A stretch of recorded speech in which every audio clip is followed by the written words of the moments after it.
सुप्रभात देवियों और सज्जनों, मैं कर्नल सोफिया कुरैशी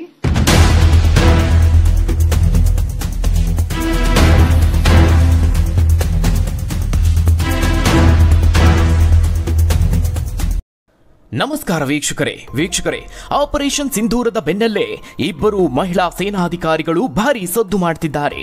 ಇಡೀ ದೇಶದ ಗಮನ ಸೆಳೆಯುವುದರ ಜೊತೆಗೆ ಇಡೀ ಜಗತ್ತಿನ ಗಮನವನ್ನ ಸೆಳೆದಿದ್ದಾರೆ.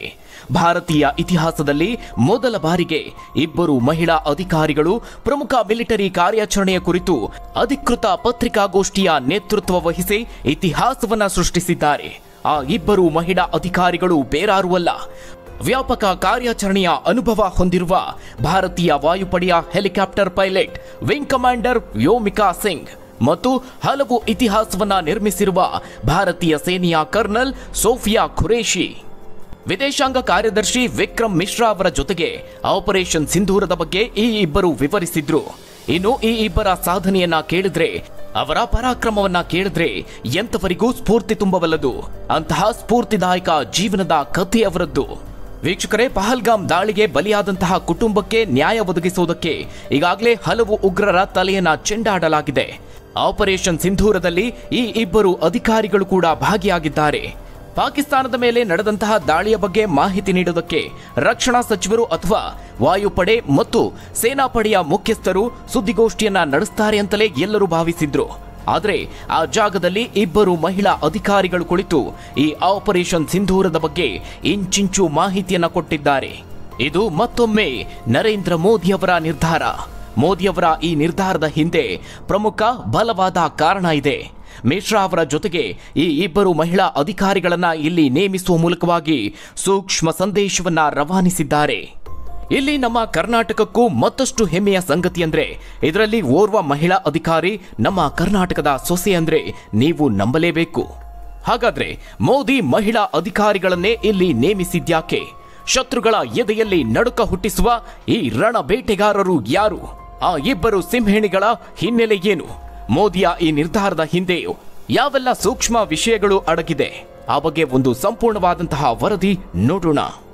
ವೀಕ್ಷಕರೇ, ಜಮ್ಮು ಕಾಶ್ಮೀರದ ಪಹಲ್ಗಾಮ್ನಲ್ಲಿ ನಡೆದ ಭಯೋತ್ಪಾದಕ ದಾಳಿಯ ನಂತರ ಭಾರತ ತೀವ್ರವಾದ ಪ್ರತಿಕ್ರಿಯೆಯನ್ನ ನೀಡಿದೆ.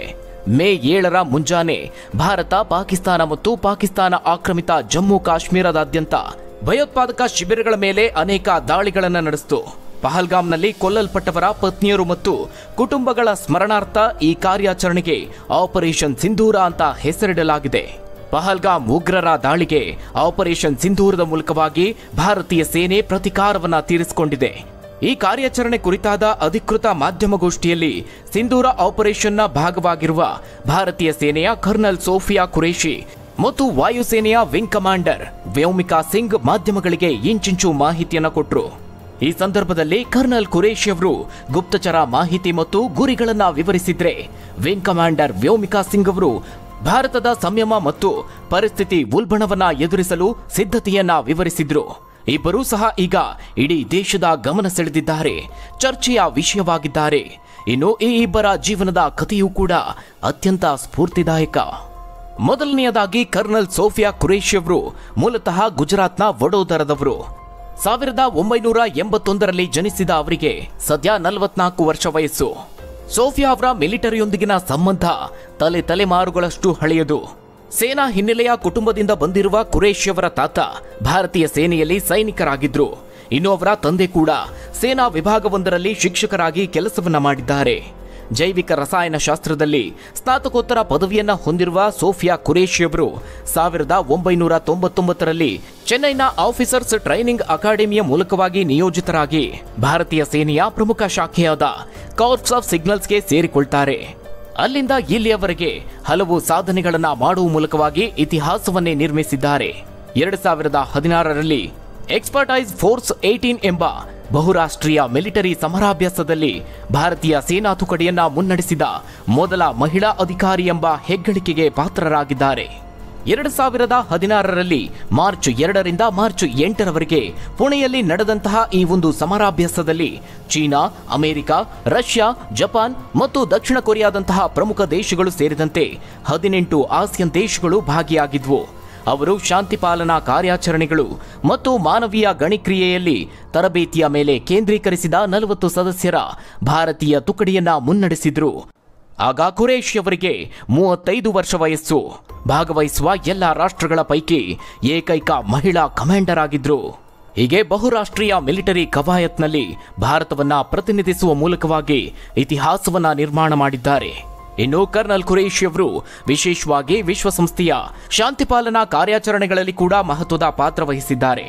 2006ರಲ್ಲಿ ಅವರು ಕಾಂಗೋ ಪ್ರಜಾಸತ್ತಾತ್ಮಕ ಗಣರಾಜ್ಯಕ್ಕೆ ಅಂದ್ರೆ DRCಗೆ ಮಿಲಿಟರಿ ವೀಕ್ಷಕರಾಗಿ ಹಾರ್ಡ್ಫೀಲ್ಡ್ ಪೋಸ್ಟಿಂಗ್ ಆಗಿ ಸೇರ್ಪಡೆಗೊಂಡ 2ನೇ ಬ್ಯಾಚ್ ಮಹಿಳಾ ಅಧಿಕಾರಿಗಳ ಭಾಗವಾಗಿದ್ರು.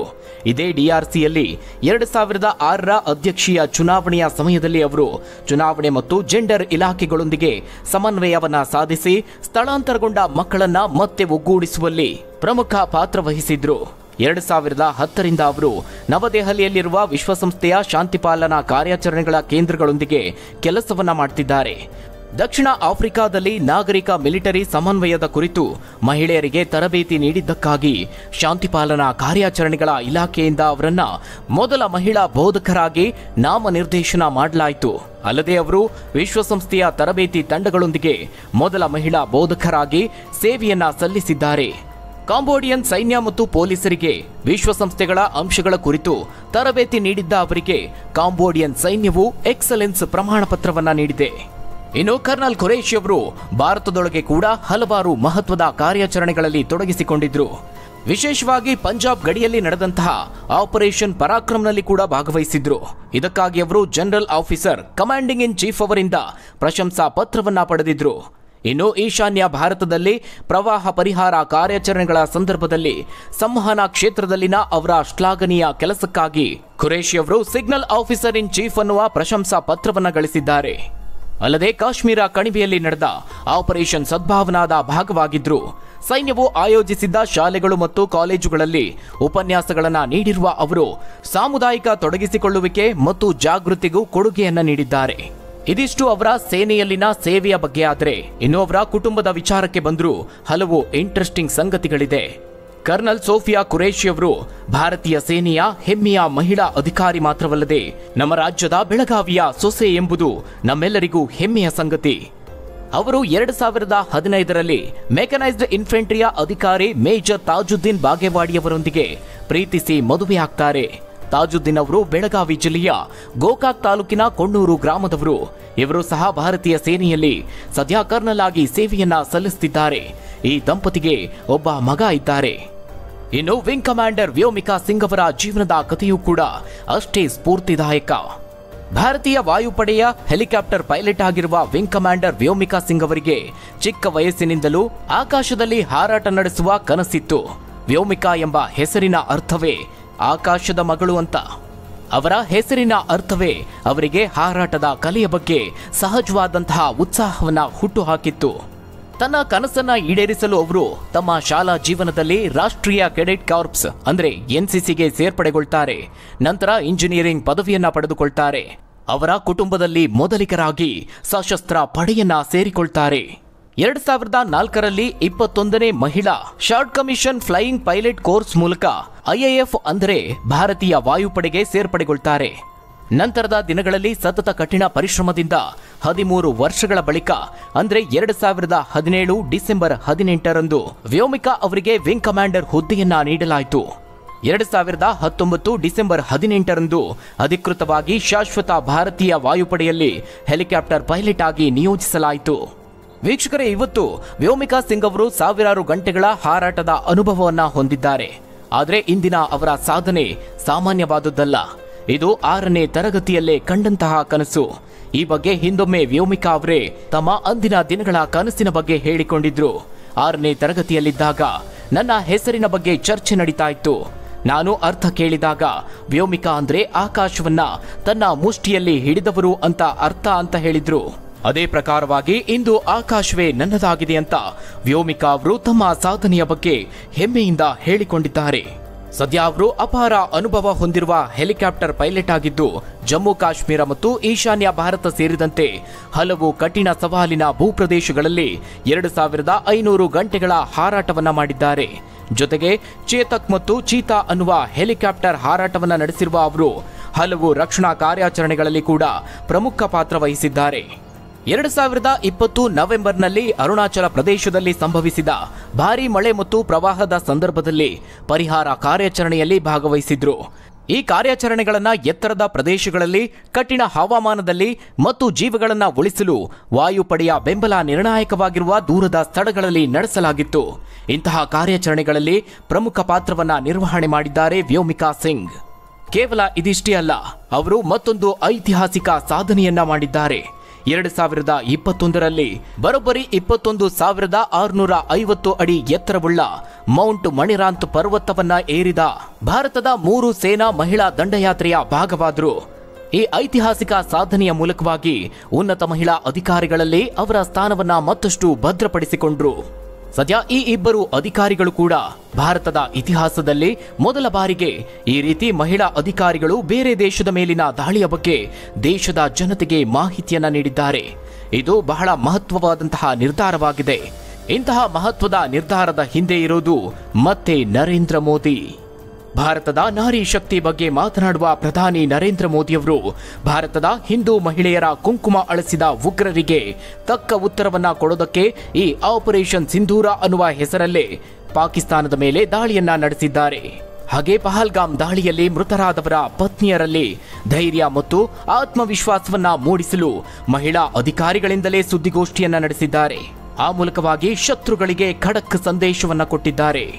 ನೀವು ಯಾರನ್ನ ಅಸಮರ್ಥರೆಂದು ಕಂಡು ಹೀನಾಯವಾಗಿ ನಡೆಸಿಕೊಂಡಿರೋ ಅದೇ ಮಹಿಳೆಯರು ನಿಮ್ಮ ವಿರುದ್ಧ ಯುದ್ಧ ಸಾರಿದ್ದಾರೆ ಎಂಬ ಸಂದೇಶವನ್ನ ಉಗ್ರರಿಗೆ ನೀಡಲಾಗಿದೆ. ಆ ಮೂಲಕ ಭಾರತದಲ್ಲಿ ಮಹಿಳೆಯರಿಗೆ ಇರುವ ಸ್ಥಾನವನ್ನ ನರೇಂದ್ರ ಮೋದಿ ಜಗತ್ತಿಗೆ ಸಾರಿದ್ದಾರೆ. ಸುದ್ದಿಗೋಷ್ಠಿಯಲ್ಲಿ ಈ ಮಹಿಳಾ ಅಧಿಕಾರಿಗಳ ಉಪಸ್ಥಿತಿಯು ಭಾರತದ ಶಕ್ತಿಯ ಪ್ರಬಲ ಸಂದೇಶ, ವೃತ್ತಿಪರತೆ, ದೇಶದಲ್ಲಿ ರಕ್ಷಣಾ ಪಡೆಯಲ್ಲಿ ಬೆಳೆಯುತ್ತಿರುವ ಮಹಿಳಾ ಪ್ರಾಬಲ್ಯತೆಯನ್ನ ಅಭಿವ್ಯಕ್ತಪಡಿಸಿದೆ. ಸದ್ಯ ಇಂತಹದೊಂದು ಮಹಿಳಾ ನಾಯಕತ್ವಕ್ಕೆ ಪ್ರಶಂಸೆ ವ್ಯಕ್ತವಾಗ್ತಿದೆ. ಅದರಲ್ಲೂ ವಿಶೇಷವಾಗಿ ಪಹಲ್ಗಾಮ್ ಉಗ್ರರ ದಾಳಿಯಲ್ಲಿ ತಮ್ಮ ಪತಿಯನ್ನ ಕಳೆದುಕೊಂಡ ಮಹಿಳೆಯರನ್ನ ಗೌರವಿಸುವ ಈ ಆಪರೇಷನ್ ಸಿಂಧೂರ್ನ ಸಾಂಕೇತಿಕ ಹೆಸರಿನ ಸಂದರ್ಭದಲ್ಲಿ ಈ ಇಬ್ಬರು ಮಹಿಳಾ ಅಧಿಕಾರಿಗಳ ಉಪಸ್ಥಿತಿ ನ್ಯಾಯದ ಸಂದೇಶವನ್ನ ಒತ್ತಿ ಹೇಳಿತು. ಇದು ಮಾತ್ರ ಅಲ್ಲ, ಸರ್ವಧರ್ಮ ಸಮನ್ವಯತೆಯನ್ನು ಕೂಡ ಕಾಪಾಡಿಕೊಳ್ಳಲಾಯಿತು. ವೀಕ್ಷಕರೇ, ಭಾರತೀಯ ಸೇನೆಯಲ್ಲಿ ಜಾತಿ ಧರ್ಮದ ಆಧಾರದಲ್ಲಿ ಯಾವುದೇ ವ್ಯತ್ಯಾಸವನ್ನ ಕಾಣುವುದಿಲ್ಲ. ಆದರೆ ಸುದ್ದಿಗೋಷ್ಠಿಯ ವಿಚಾರದಲ್ಲಿ ಮುಖ್ಯವಾಗಿ ಗಮನಿಸಬೇಕಾದಂತಹ ವಿಚಾರ ಅಂದ್ರೆ ಅಲ್ಲಿ ಭಾಗವಹಿಸಿದ್ದ ಇಬ್ಬರು ಮಹಿಳೆಯರು ಬೇರೆ ಬೇರೆ ಧರ್ಮದವರು. ಹಿಂದೂಗಳನ್ನ ಗುರಿಯಾಗಿಸಿಕೊಂಡು ನಡೆದಂತಹ ಪಹಲ್ಗಾಮ್ ಹತ್ಯಾಕಾಂಡಕ್ಕೆ ಭಾರತ ಯಾವ ರೀತಿಯಲ್ಲಿ ಸೇಡು ತೀರಿಸಿಕೊಂಡಿದೆ ಎಂಬುದರ ಬಗ್ಗೆ ಮುಸ್ಲಿಂ ಮತ್ತು ಸಿಖ್ ಧರ್ಮದ ಮಹಿಳಾ ಅಧಿಕಾರಿಗಳಿಬ್ಬರು ದೇಶದ ಜನತೆಗೆ ಮತ್ತು ಜಗತ್ತಿಗೆ ಮಾಹಿತಿಯನ್ನ ನೀಡಿದ್ರು. ಈ ಸುದ್ದಿಗೋಷ್ಠಿಯಲ್ಲಿ ಉಪಸ್ಥಿತರಿದ್ದ ವಿದೇಶಾಂಗ ಇಲಾಖೆಯ ಕಾರ್ಯದರ್ಶಿ ವಿಕ್ರಮ್ ಮಿಶ್ರಾ ಅವರು ಉಗ್ರರ ದಾಳಿಗೆ ತತ್ತರಿಸಿದ ಜಮ್ಮು ಮತ್ತು ಕಾಶ್ಮೀರದವರು ಎಂಬುದು ಕೂಡ ಮತ್ತೊಂದು ಪ್ರಮುಖವಾದಂತಹ ವಿಷಯ. ಆ ಮೂಲಕ ಭಾರತ ಎಲ್ಲ ಧರ್ಮ, ಜನಾಂಗ, ಲಿಂಗದವರನ್ನು ಒಟ್ಟಿಗೆ ಕೊಂಡೊಯ್ಯುತ್ತದೆ ಅಂತ ಸಂದೇಶವನ್ನ ರವಾನಿಸಿದೆ. ಹಾಗಾದ್ರೆ ವೀಕ್ಷಕರೇ, ಸೋಫಿಯಾ ಕುರೇಶಿ ಹಾಗೆ ವ್ಯೋಮಿಕಾ ಸಿಂಗ್ ಅವರ ಸಾಧನೆಯ ಬಗ್ಗೆ ನೀವೇನಂತೀರಾ? ನರೇಂದ್ರ ಮೋದಿಯವರ ಸೂಕ್ಷ್ಮ ನಿರ್ಧಾರದ ಬಗ್ಗೆ ನಿಮ್ಮ ಅನಿಸಿಕೆ ಏನು? ತಪ್ಪದೆ ನಿಮ್ಮ ಅನಿಸಿಕೆ, ಅಭಿಪ್ರಾಯವನ್ನ ಕಮೆಂಟ್ ಮೂಲಕವಾಗಿ ತಿಳಿಸಿ. ಧನ್ಯವಾದಗಳು ವೀಕ್ಷಕರೇ.